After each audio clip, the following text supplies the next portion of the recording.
সুধী দর্শকবৃন্দ, আজ আমাদের মাঝে উপস্থিত আছেন প্রবাসী কবি সাহিত্যিক। তিনি মহাকাব্য রচনা করেছেন শেখ মুজিবের বাংলায়।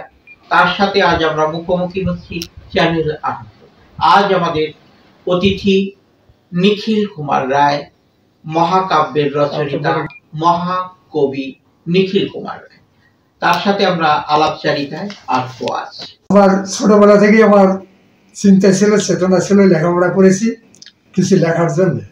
মাইকেল মধুসূদন দত্তের মহাকাব্য পড়ে, মেঘনাদ দাস মহাকাব্য পড়ে আমার অনুপ্রেরণা জেগেছিল।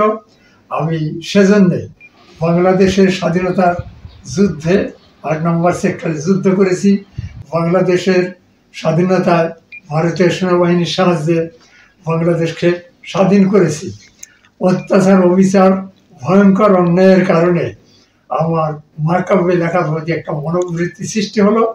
সেক্ষেত্রে আমি বঙ্গবন্ধুকে স্মরণ করে শেখ মুজিবের বাংলায় মহাকাব্য রচনা করেছি। এই মহাকাব্য রচনা করার ফলশ্রুতিতে বাংলাদেশ তথা আমি আমেরিকার ৩৪ বছর বসবাস করি, নাগরিকত্ব নিয়ে চাকরি করি।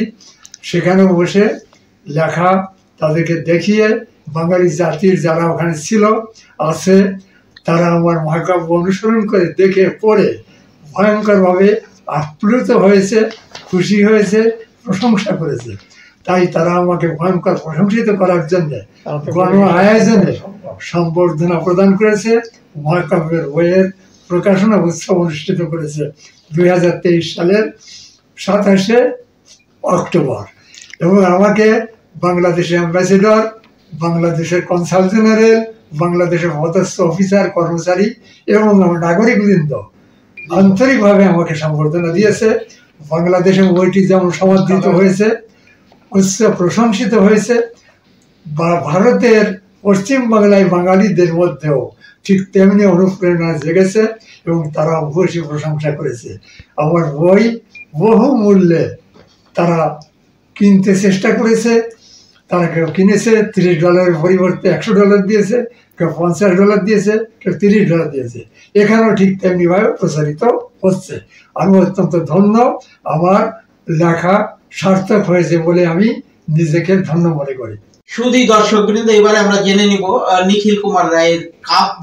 আপনি যে কাব্যগুলো লিখেছেন তার কয়েকটি কাব্যের নাম যদি আমাদের দর্শক বন্ধুদের বলেন। অবশ্যই। তার মধ্যে মুক্তিবাণী, সনেট, মাইকেল মধুসূদন দত্তের যেমনভাবে লিখেছেন ১৪০০ কবিতা, ঠিক তেমনি করে মানে মুক্তিবাণী কবিতা দিয়ে মানে কাব্যটা আমি রচনা করেছি। এছাড়া স্বদেশ মহিয়ান, যেখানে অত্যন্ত দেশপ্রেমের কথা বলা আছে, জীবনের জগৎ, মানুষ, পৃথিবী এবং সারা পৃথিবীর সমস্ত প্রাণী জগৎ সম্পর্কে উল্লেখ করে লিখেছি। বিধির অনুকূলে এখানে ভক্তিমূলক বিভিন্ন দেবদেবীর কথা লেখা হয়েছে এবং অনন্য মনীষী, এবং এখানেও সারা পৃথিবীর বিখ্যাত বিখ্যাত মনীষীদের উপরে লেখা আমার কবিতা।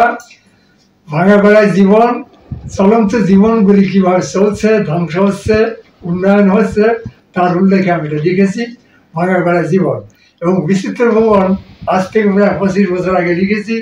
এই বিচিত্র ভুবনে আমার অসংখ্য প্রশংসিত কবিতা উল্লেখ করা আছে, তথা উদয় কুসুম নামে পত্রিকা আছে আমার, এবং এগুলো আমার বিভিন্ন জায়গায় ছড়িয়ে আছে। কাছে এখন যেগুলো আছে বললাম, এছাড়া আমার অনেক কাব্যগ্রন্থ, কবিতা, লেখা, প্রবন্ধ, উপন্যাস, নাটক, যেমন জীবন্ত সমাধি,